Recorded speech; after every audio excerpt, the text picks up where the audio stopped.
মিষ্টিগুলো পুরো ফুলে ডবল হয়ে গেছে। একটা মিষ্টি আপনাদেরকে দেখায় যে কতটা নরম হয়েছে মিষ্টিগুলো।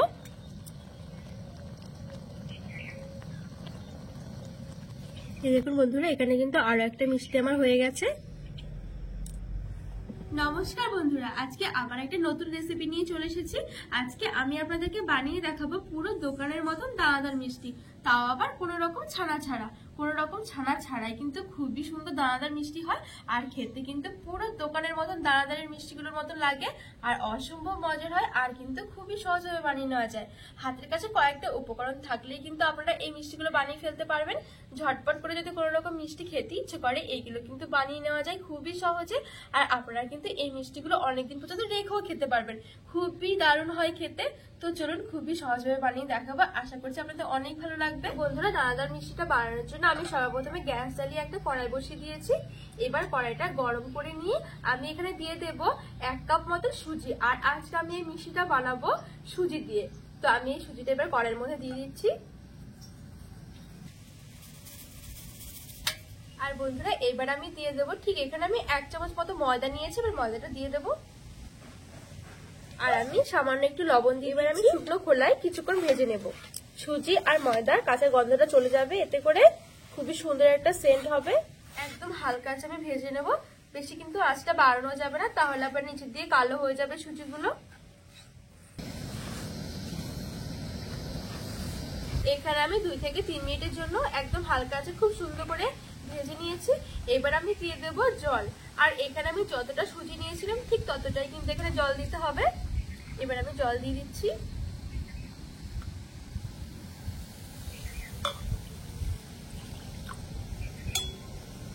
এবার আমি আঁচটা লো করে একটু সুজিটা রান্না করে নেব। এখানে দেখুন খুব সুন্দর সুজিটা কিছুক্ষণ আমি রান্না করে নিয়েছি। এবার আমি নেড়ে ছেড়ে একটা ডোয়ের মতন বানিয়ে নেব। তো বন্ধুরা, কিছুক্ষণের মধ্যে দেখুন খুব সুন্দর ডোয়ের মতন হয়ে গেছে। এবার আমি নামিয়ে একটু ঠান্ডা করে নেব।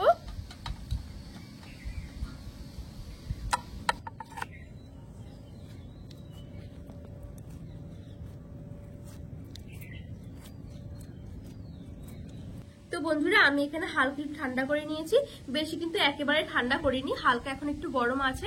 এই অবস্থাতে কিন্তু ডোটা আরেকটু ভালো করে মেখে নিতে হবে। আর মাখার আগে আমি এখানে দিয়ে দেব গুঁড়ো দুধ।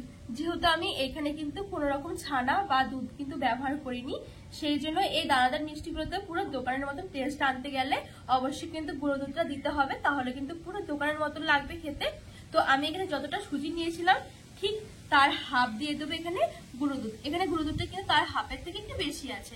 এবার আমি এই গুঁড়ো দুধটা অল্প অল্প করে দিয়ে মেখে নেবো, একবারে দেবো না, তাহলে কিন্তু দুধটা আবার দলা পেকে যাবে। অল্প অল্প করে দেবো আর মেখে নেব।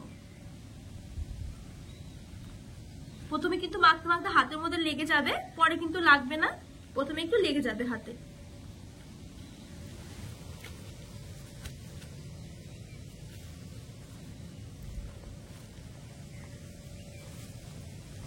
তো বন্ধুরা, আমি এখানে সবটুকু গুঁড়ো দুধ দিয়ে ভালো করে মেখে নিয়েছি।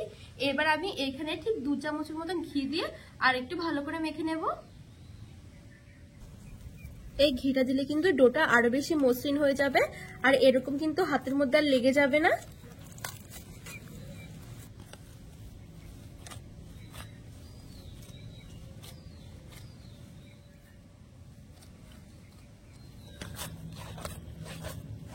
তো বন্ধুরা দেখুন, ডোটা মাখতে মাখতে কতটা সফট হয়ে গেছে। ঠিক এরকম করে মেখে নিতে হবে মিষ্টিগুলো বানানোর জন্য, তাহলে কিন্তু মিষ্টিগুলো খুব সুন্দর ফুলবে। এবার আমি এখান থেকে অল্প অল্প করে নিয়ে মিষ্টি বানিয়ে নেব।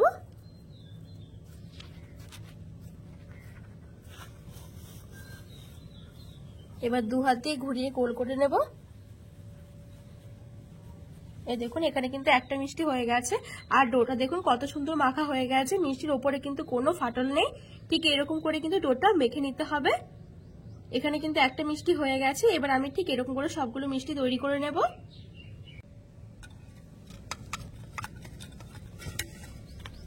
তো বন্ধুরা, এখানে দেখুন সবগুলো মিষ্টি আমি খুব সুন্দর করে তৈরি করে নিয়েছি।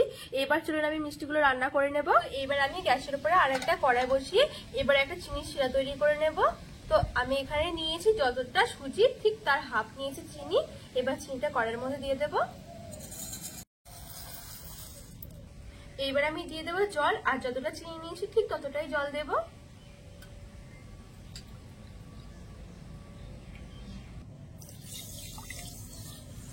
এবার চিনিটা গলে যাওয়া পর্যন্ত অপেক্ষা করব। আর বন্ধুরা আমি এখানে একটু সামান্য একটু কেশর দিয়ে দিচ্ছি, এতে করে কিন্তু কালারটা খুবই সুন্দর আসবে।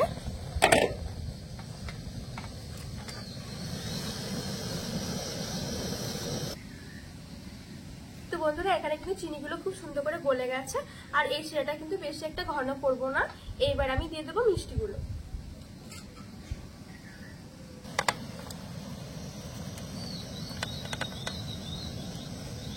এবার আমি নেড়ে চেড়ে ভালো করে মিশিয়ে নেব।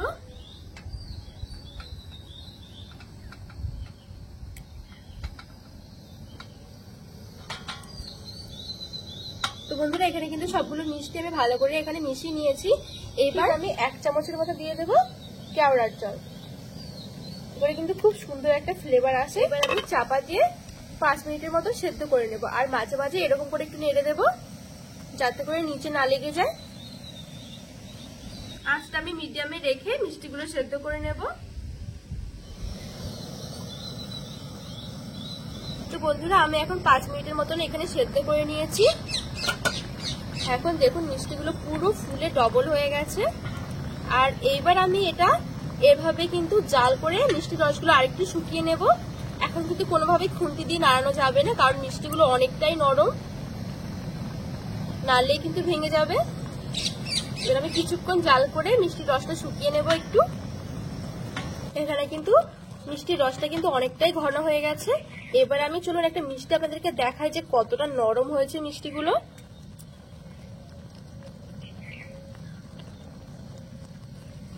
এই দেখুন কত সুন্দর হয়েছে। দোকানে ছানার মিষ্টি কিন্তু পুরো হার মানিয়ে দেবে এই মিষ্টিগুলো। কত সুন্দর ফুলেছে একবার দেখুন। এবার এই মিষ্টিগুলো ঢাকা দিয়ে আমি কিছুক্ষণ একটু ঠান্ডা করে নেব। তো বন্ধুরা এখন কিন্তু 5 থেকে 6 মিনিটের মতন হয়ে গেছে, আর এদিকে মিষ্টিগুলো আমার হালকা একটু ঠান্ডাও হয়ে গেছে। আর দেখুন আমি এখানে নিয়েছি একটা প্লেটের মধ্যে চিনি। যেহেতু দানাদার মিষ্টির ওপরে কিন্তু খুবই সুন্দর চিনি লাগানো থাকে, তার জন্য আমি এখানে কিছুটা চিনি নিয়ে নিয়েছি। এবার আমি এখান থেকে একটা মিষ্টি নিয়ে নেব। দেখুন মিষ্টিগুলো কতটা সুন্দর লাগছে। আর এই মিষ্টি কিন্তু অবশ্যই শিরাটাকে এরকম ঘন করতে হবে, যেন মিষ্টির গায়ের ওপরে এরকম শিরাগুলো ছিটকে লাগিয়ে থাকে, তাহলে কিন্তু চিনিগুলো খুব সুন্দর লাগানো যাবে। এবার আমি চিনির মধ্যে দিয়ে খুব সুন্দর করে কোট করে নেব।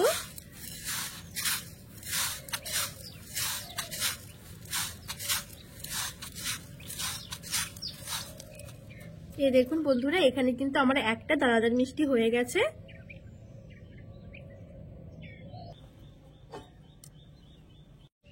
সেম ভাবে আমি আরো একটা মিষ্টি নিয়ে এরকম করে চিনি লাগিয়ে নেব।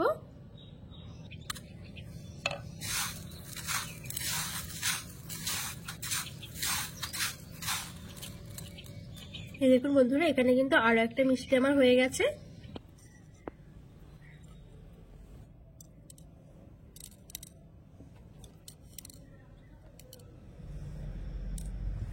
তো বন্ধুরা এখন কিন্তু আমার রসে ভরা দানাদার মিষ্টি তৈরি করা হয়ে গেছে, কোনো রকম ছানা ছাড়াই। খুবই সুন্দর হয় বন্ধুরা মিষ্টিগুলো খেতে। আপনারা অবশ্যই এইভাবে একবার বাড়িতে বানিয়ে দেখবেন, খুবই সুন্দর। আর দেখুন কতটা নরম হয়েছে মিষ্টিগুলো। তো বন্ধুরা আজকে আমার এই দানাদার মিষ্টি রেসিপিটি আপনাদের কেমন লেগেছে অবশ্যই কিন্তু কমেন্ট করে জানাতে একদমই ভুলবেন না। আর যদি রেসিপিটি ভালো লাগে চ্যানেলটিকে সাবস্ক্রাইব করে পাশে থাকার অনুরোধ রইল।